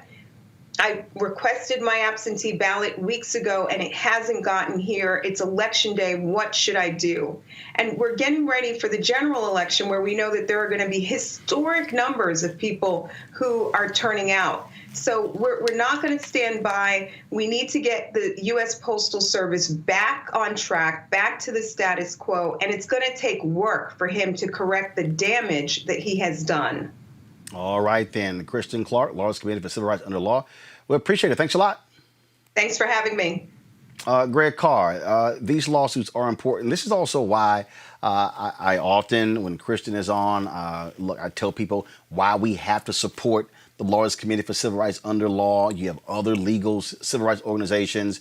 You have NAACP, LDF. You got Barbara Arnwine's organization. These are the folks who are using the court system the same way Thurgood Marshall did and so many others. That matters. So action in the streets, action in the suites in politics and corporate America, but you got to have the lawyers too. It all works together, Roland. We know that, and I read the brief that they submitted. I think in the prayer for relief, I think it was item 7, they asked for everything that they've done so far to be reversed. Talk about Rashida Tlaib. I saw Congresswoman Tlaib standing in front of the post office in one of the post offices in Detroit the other day, saying it's not enough for them to say they're going to stop everything. You've got to reverse it now. All these mailboxes that you've taken up, all these mail sorters that you've taken up and begun to destroy. And so you're absolutely right. This has to be a full spectrum approach. It's interesting thinking about Linda Sarsour and then seeing our sister Kristen Clark. You know, it might look like those are two different kind of sets of politics, but it's all part of the same thrust and strategy. And the last thing I'll say is interesting. Julius Hobson, who actually was vice president nominee for the People's Party in 1974, went to Tuskegee. He was the first black person from HBCU to be nominated for vice president. Benjamin Spock, remember Spock ran for president, Dr. Spock. But, Hobson is known in Washington, D.C. for being one of the main figures who said it's not enough just to vote. You got to get in the streets and back those people in electoral politics with street action. And then you got to have lawyers in place for when they try to arrest you. So all of this works together. They are going to steal this election unless everybody plays their position. The lawyers like Kristen, the folks in the street, electoral it all works together. Because believe me, that's what their team is doing. They're all working together. Reese, it is going to be a battle. And I keep telling people, and you heard Michelle Obama modify her when they go high, when they go low, we go high. Let's just be honest. She modified that thing a couple nights ago because of how Trump and his folks have operated in the last 3 years. Yeah, and I'm still going lower than what Michelle said. I said, when they go low, I'm going to punch them in the face. But I do respect that First Lady Michelle Obama can't go as far as I would go. But this is an all-hands-on-deck situation. I definitely applaud the work that Kristen Clark is doing in her organization. You have different states' attorney generals that are stepping up to the plate. Congress is starting to put a little bit more pressure, and specifically the Democrats in Congress, let's be clear, is starting to put a little bit more pressure on it. But the one good thing about this obstruction and this voter suppression is that we all know it's happening. They've given us enough time to make a voting plan A, as Erica has been really beating that drum about making a voting plan, but they've given us enough time to know that we have to have a voting plan A, a plan B, a plan C, and a plan D. And so that is the power of knowing indisputably what we're up against. I don't know if it's enough time to reverse the damage that they've done to the U.S. Postal Service. I think that they're going to have to, just to some degree, undo some of that damage, because it's not just impacting absentee ballots, it's impacting our actual economic flow and people's livelihoods in terms of being able to get their medication. So I do think that we have a battle on hands, but it's going to take all of us getting involved and making sure ultimately that they do not succeed in suppressing the vote in the way that they want to. Erica. Yeah, this is a buffet for everybody, this operation of voter suppression. And while Kristen, you were talking with Kristen, I was on Twitter and actually had retweeted something that she had tweeted out moments before she came on to talk with you, Roland, and that was specifically around now postal and service and postal employees are getting a memo saying, listen, if you don't talk to the press, and then be very suspicious of folks who are customers that are asking a series of questions. So it is that same type of paranoia. It is that projection, that whole really regime presence that is really trickled down, and they're funneling it down into all of these different levels of service. And so I think that people are really seeing, particularly folks that are in rural community, our Native brothers and sisters that are on reservations, but particularly people that have not been subject to voter suppression before, that this is an equal opportunity for all, and people are seeing how it's interrupting their days. We saw, photographs of, a mailroom in which there was still mail that had not yet been delivered since August the 7th. And here we are going into the third week of August. And so I love what everyone said around playing their role, but it's really about definitely keeping on the pressure, because as we all are really feeling this in, there's so many different layers to invalidating this election that this son of a Klansman will not try. But it is really the will of the people that are really going to make sure that people not only vote, but that they bring folks with them, but then that they also are able to fight back this voter suppression by showing up early and showing up with other people too. Folks, got to go to a break. We come back. We're going to talk Flint settlement, $600 million. But also Steve Bannon. Perp walk. I'll explain. And the latest rounds of anti-Trump viral videos. We have all of that for you. Don't move. Next on Roland Martin Unfiltered. You want to support Roland Martin Unfiltered?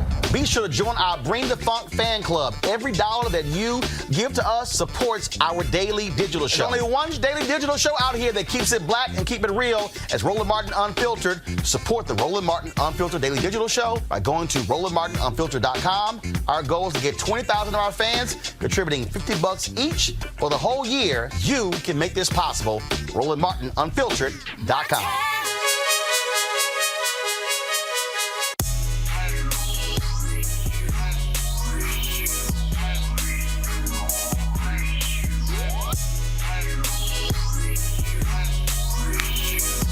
folks, the folks at Ceek.com, a great deal for you. They have their virtual reality headsets right here. Just simply drop your cell phone right in. You can look at the content, the virtual reality content on Ceek.com right through with these headsets. Mary Spio, a sister, she is the creator of this, founder of the company. In addition, they have these 360-degree 4D headphones. Amazing bass. You can use this for music, watch videos, also for gaming. Has a microphone, Bluetooth as well, so you can use it for your conversations. Absolutely fabulous. And of course, I love the colors of black and gold, my alpha colors. If y'all want to get these, go to Ceek.com, CEEK.com. Use the promo code right here, RMVIP 2020. RMVIP 2020 for you to take advantage of these products. We support black-owned businesses right here on Roland Martin Unfiltered, and we appreciate them supporting what we do as well. Folks, in Flint, a water crisis legal settlement has been proposed. It totals $600 million and will create a victim compensation fund. Flint residents will be eligible for hundreds of millions of dollars in payments from a court-monitored victim compensation fund, with nearly 80% of the payments going to those who were under 18 at the time of the crisis, which of course began in April 2014. Now, parties to the settlement would include multiple government defendants, including the state of Michigan, the Michigan Department of Environmental Quality, and all individual state defendants, including former Michigan Governor Rick Snyder, who left office in 2018. Children are particularly vulnerable to the toxic effects of lead, which can impact brain development, and the state will create a dedicated $12 million fund to provide special education and other services for students who suffer long-term health and behavioral impact from lead poisoning. About 65% of the money will go to Flint residents who were 6 and under when they were first exposed to lead in Flint water, with 10% going to those who were between the ages of 7 and 11, 5% those who were 12 to 17, about 15% go to adults, 3% for property damage, and 0.5% to cover business losses. This, Greg, is one of those things that, frankly, could have been averted. And the fact that here we are 6 years later, and they're just getting to a settlement, the children there were a number of women who, again, this is where all the pro-lifers, a number of women lost children because of this Flint water crisis. And these children are going to have to be monitored for the next 20, 30 years. Their children are going to have to be monitored as a result of what happened. Well, absolutely, Roland. And again, it just undergirds the importance of process with this. I mean, in I think it was 2018, Judge Levy there, federal judge, district court judge, appointed, I think Senator, I'm trying to remember, Carl Levin, I think, was one of the people who was appointed to monitor this. And the negotiations are ongoing with, they're going on to sue the EPA. That's one of the things in this settlement and so forth. But the point is that you have to have, this is why participating in the political process is so important. These are federal judges who are mandating this stuff, who are convening these types of entities. And when you do not participate, you can set it up, whether it be a lawsuit to say, put the mailboxes back, or one to say, make this right in the city of Flint. A judge is going to hear that. A federal judge is going to hear that. And those judges are appointed by the people we vote for. Other thing I would say is that it's a little unsettling because we got to focus on the young people. But for every dollar that goes to those 6 and unders, that's a dollar that's not going to go to the older people. And we don't know the health outcomes of those people yet. And so, this is a wonderful victory, but it's one victory in an ongoing war that started, as Brother Pennick said, in Atlanta with COVID-19. This is the structural racism we face. Reese, to Greg's point, a federal judge is overseeing this. This is why federal judges matter. Democrats don't spend lots of time talking about the judicial system. Republicans, they do, especially the evangelicals, the white conservative Christians. But the reality, this is why you want fair-minded judges who believe in what's right for the people, as opposed to far right-wing judges who are more about corporations. Right, and Donald Trump and Mitch McConnell have already gotten over 200 judges. They have reshaped a quarter of the federal judiciary for over a generation, maybe 2 even generations. And so it is a topic that is undercovered in terms of the Democratic Party. The Democratic Party, I think, is lacking in just educating people on civics, because the Republicans understand using every lever of the government to push forth their agenda, whereas Democrats do tend to focus a little bit more on personality and the big names at the top of the ticket. And so this is an opportunity to demonstrate, as you said, how it is so important that we have the next president be Joe Biden, so that we can get these judges, the next several hundred judges, appointed by a Democratic president. That is, again, this is the thing that I keep trying to lay out to folk, Erica, that when you look at these sort of cases, people keep saying, oh, I'm not worrying about what happens at the top of the ticket. Who picks federal judges? Presidents. Who confirms or rejects federal judges? Senate. Mm-hmm. So the senators matter. Right. Right. And, that's the unique, that is the unique quality of this show, that people are going to be educated, and that connecting the dots is a continuum of Roland Martin Unfiltered. And then we also look at with Senator Kamala Harris, Biden-Harris and the White House means that Madam Vice President Kamala Harris will be the president of the Senate, which means that she will be able to cast tie-breaking votes. And when you think about tie-breaking votes during the Obama-Biden administration, Vice President then Biden did not cast any tie-breaking votes. And we see that in this particular Senate that Mike Pence has aided and abetted getting over the finish line one Elizabeth Betsy DeVos. He's cast 13 tie-breaking votes. And so when we all thinking about the federal courts and thinking about this is not just now, you're talking about in the future. If somebody has a veterans claim, when you're talking about the different divisions that are assigned to these specific courts, although someone may not see the importance on face, it does reach into all of our homes and into all of our lives. So it's not just about the ticket. It's about what we're going to be able to do with the ticket that is not focused on being an oligarchy, that is not focused on regime, that is not focused on collapsing absolute power, that is actually listening to the people and having a conversation. So this is really another fine example of why folks need to be involved in the body politic, because there is a lane for everyone, and that it does affect all of our lives. All right, folks, our next story. You know what? I really do love that song by Smokey Robinson. D'Angelo remade it. I love it when we're cruising together.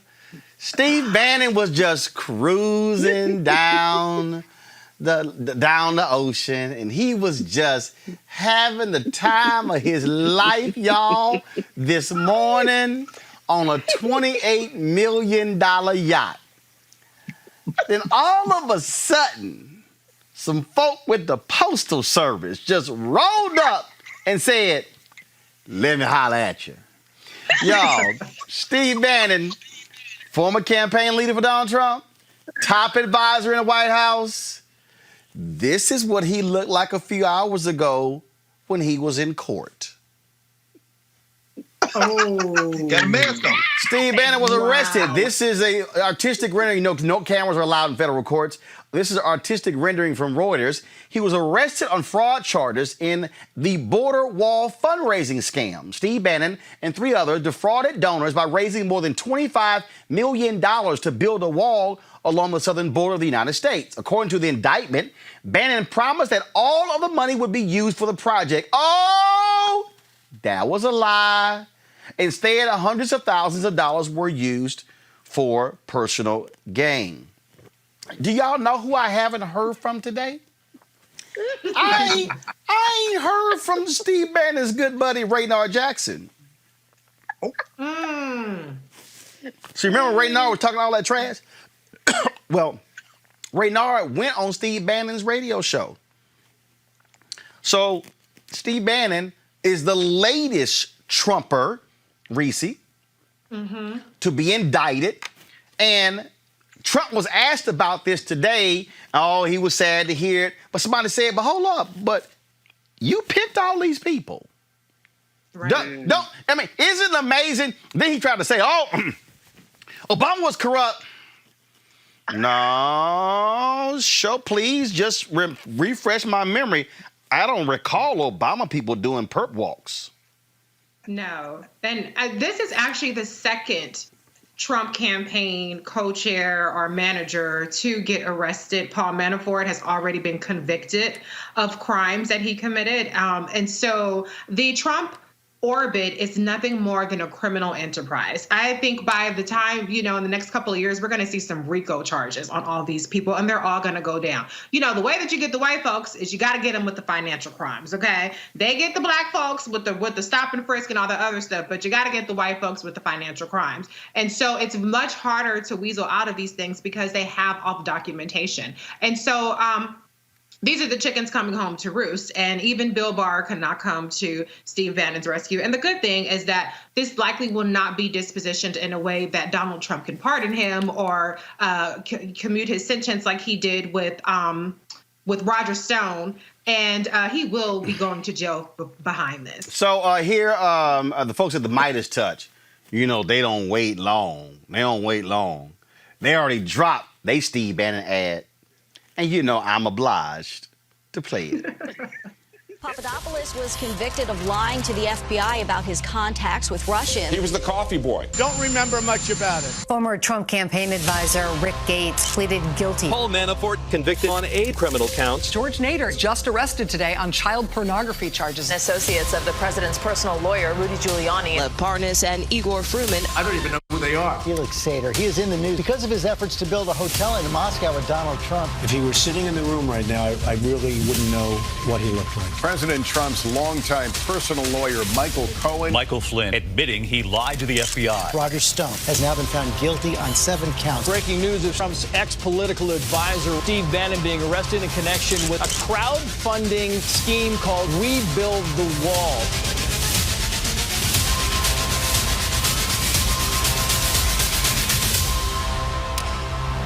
Midas Touch is responsible for the content of this advertising. Hey, Reese, I guess they might have a new slogan in the White House. I don't know. Well, I love that they had the only people who haven't been indicted yet. We do know from news this week that there had been several criminal referrals from the Senate intelligence investigation that were sent to, I believe, Barr or one of Trump's corrupt attorney generals that were not acted upon. And so there are some people that are still in the crosshairs of criminal liability. But before I go to you, Greg, the Lincoln Project, they had to have something to say too. Of course. And I am obliged to play it.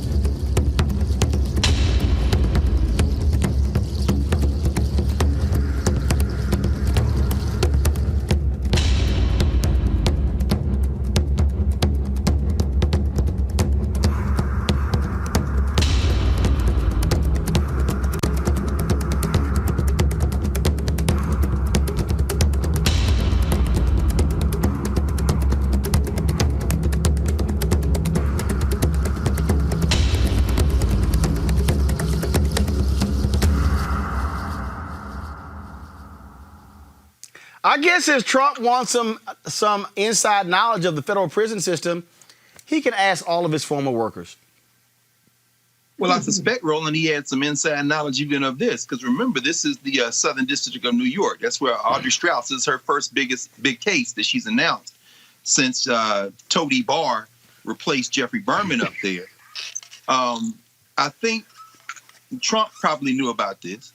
And you messy for going on Twitter and putting all them boat songs on there, brother. My contribution to your list was the Hughes Corporation. Hashtag songs for Steve Bannon. Songs for Steve Bannon. My contribution was the Hughes Corporation Rock the Boat. Don't rock the boat. Don't rock the boat, baby. Rock the boat. Don't tip the boat over. You know what I'm saying? But there's a line in there. Up till now, we've sailed through every storm. But understand that Steve Bannon considers himself an intellectual. I used to see Steve Bannon over at Capitol Hill Books right outside, right down the street from the Capitol. It's not there anymore. But this shows you that appeals to intellect, appeals to trying to think through. I mean, Steve Bannon trying to create a globalist society, all this stuff. At the end of the day, this is about naked power. When he couldn't serve Donald Trump anymore, they threw him overboard. And if you don't think that Barr didn't tell Trump before this went down that the Southern District was getting ready to drop the hammer, because remember, Trump said something the other day about, oh, Bannon, I don't know, man. Yeah, because it's your turn. I'm just waiting on Steve Bannon's book and Steve Bannon to finally name all the names. But even that's not going to be enough, because between the QAnon people and the White Nationalist Party, they don't care about criminality. This is all about power, brother. Yep. So they will throw Steve Bannon. Oh, he's finding out now. So here, before you speak, Erica, this is when the Orange One was asked about his former homie, Steve Bannon, at the White House today.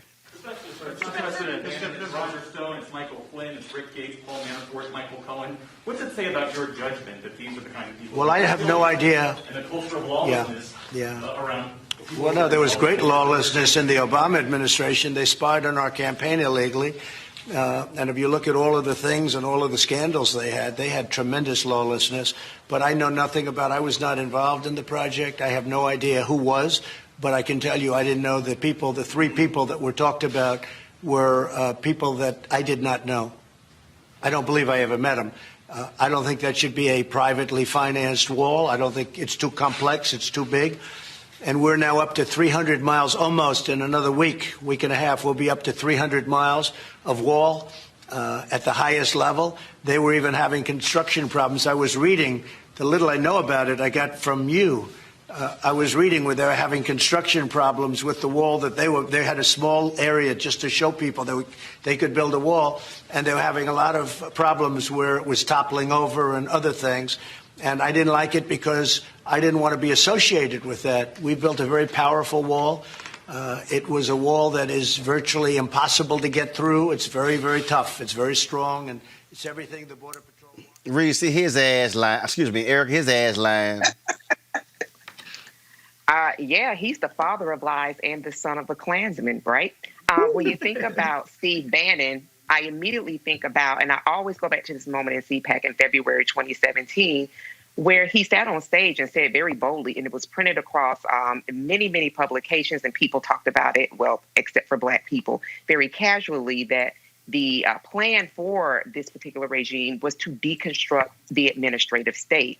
And now Steve Bannon, the day after Senator Kamala Harris made it very clear that she knows a predator when she sees one and has no issue with prosecuting transnational criminal organizations, that very next day that he was arrested.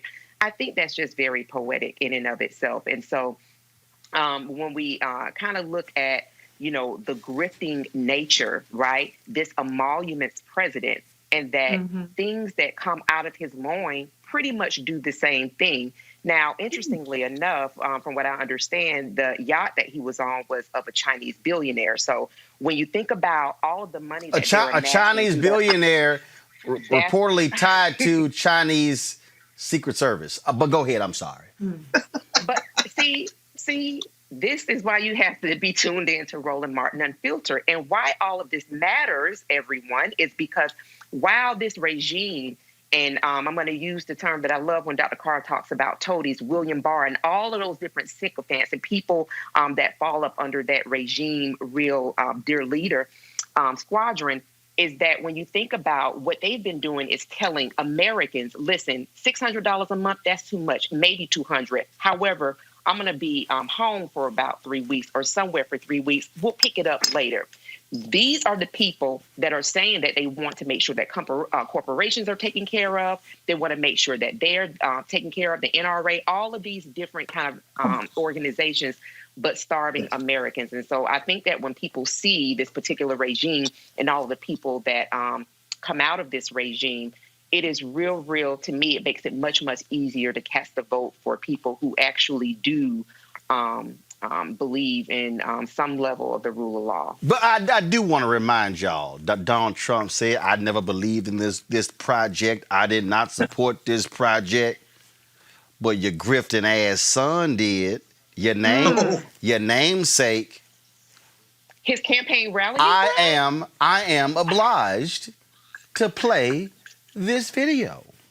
And thank you guys for being here. Brian, thank you so much for all your sacrifices doing this and showing really what capitalism's all about, right? This is private enterprise at its finest, doing it better, faster, cheaper than anything else. And what you guys are doing is pretty amazing. It started from a grassroots effort, and it's just doing some wonderful things for an important issue.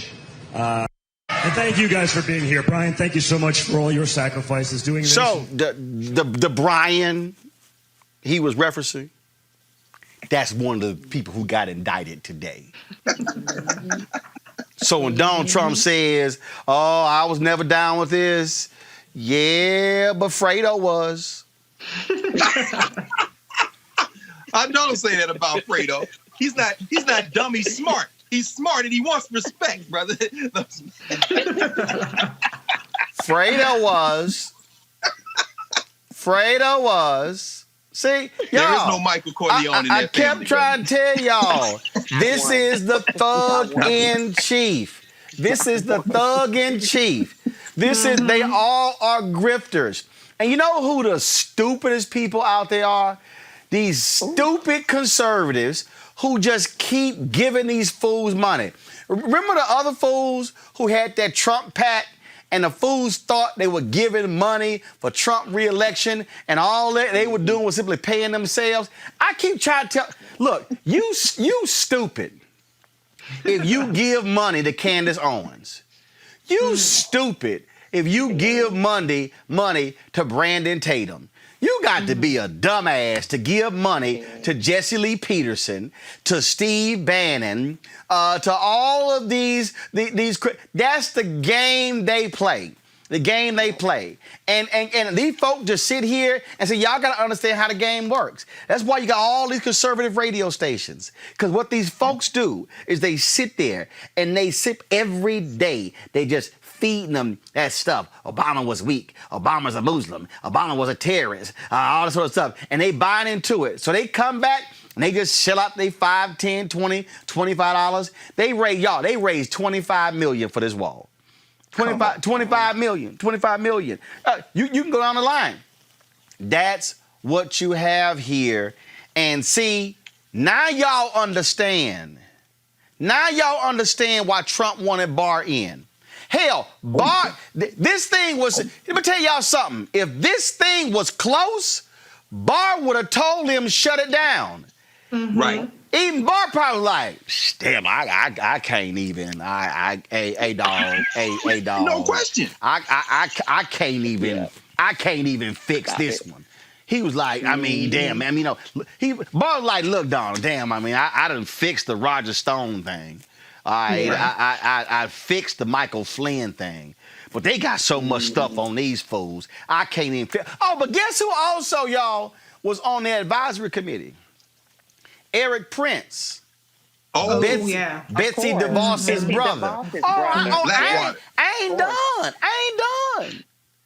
done. Former baseball player, that racist Kurt Schilling. Mm-hmm. And guess who else? Fake-ass cowboy David Clark. Oh, yeah.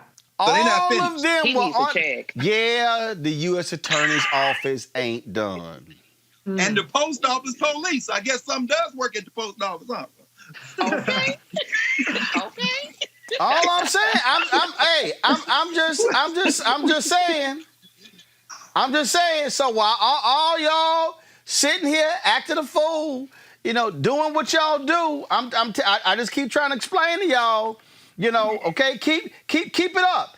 Y'all, these are thugs. They are grifters. That's all they know. That's all they do. And you just need to understand how they roll. I'm just trying to tell y'all. So look, and that's why they're trying to hold on, because Trump, y'all, hold up, I forgot. I got to tell y'all the last one. The damn court in New York said, Trump, no. You got to turn your tax returns over to the DA in Manhattan. Now they're trying to fight that.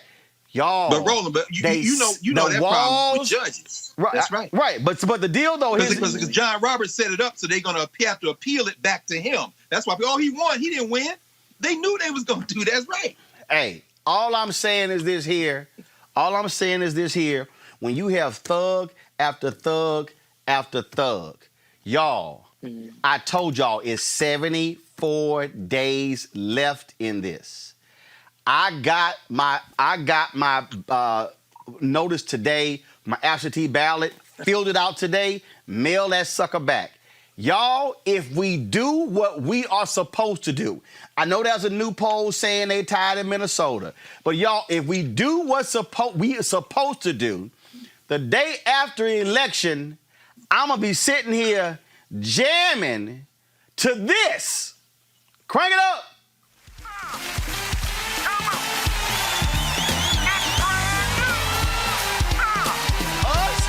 And John P. Key singing, I made it out. Now look, Obama said it last night in his speech. No, pull the music. I didn't tell you pull the music down. Go back to the panel.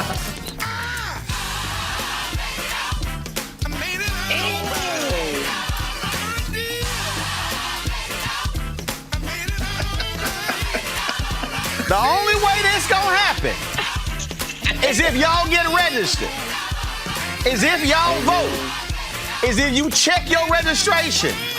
You got to tell every family member, every one of your cousins, you got your nephew, your niece, your aunt, your uncle, all of them, because these thugs have got to go, because we got to be out of this mess. Sing it, John.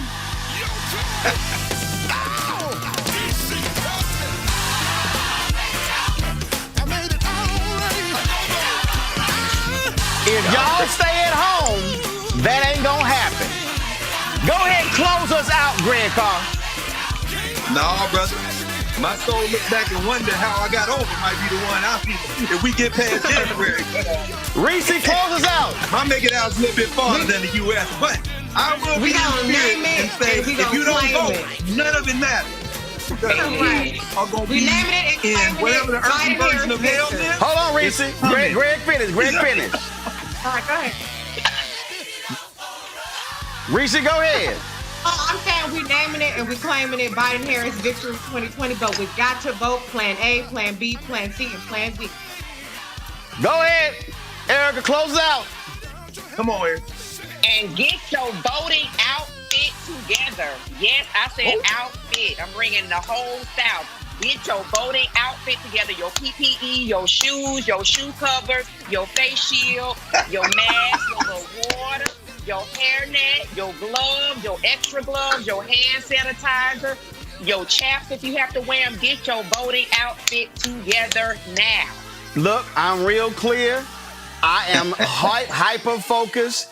This thug and his birthed damn wife and his ignorant children, all them grifters have got to go.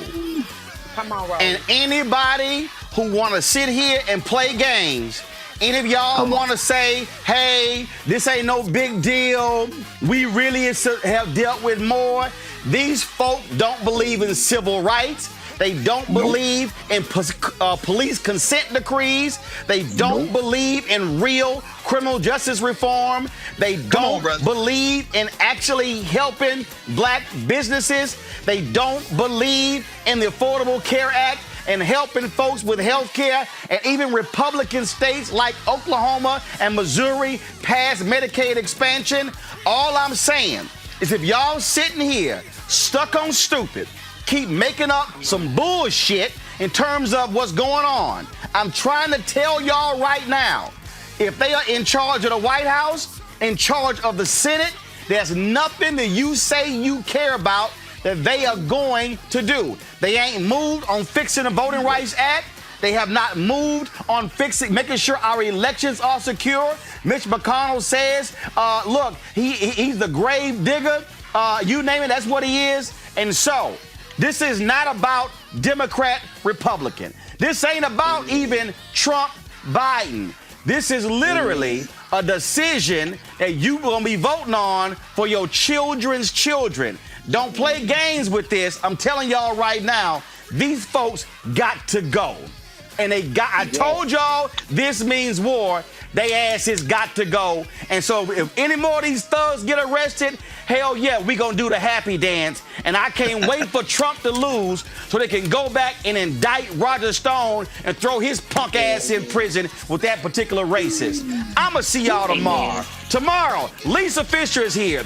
Tom Perez with the DNC. Gerald Horn's here. Y'all know, ain't no other show like this on broadcast, cable, digital. That's why y'all got to support Roland Martin Unfiltered, Cash App, PayPal, Square. You see them right there. $RM Unfiltered. PayPal.me/R Martin Unfiltered. Venmo.com/RM Unfiltered. So you can actually send your money order. New Vision Media, NU, Vision Media Inc., 1625 K Street, Suite 4, Northwest, Suite 400, Washington, D.C., 2006. Those of y'all who've given $50 or more, you get shout-outs, 521 Publications, Angela Lasky, Bernard McPherson Sr., Calvin Ray Stiggers, Carcel Borner, Charles Yates, Chris Nelson, Christopher West, Deborah Ellison, Degra and Mike Flife, Denise Hofstetter, Edwin Elmer Foster, Fritz Wise, Gregory Horsley, Joy Griffin, Karen Crawford, Maverick Davis, Melvin Simmons, Michael and Tracy Page,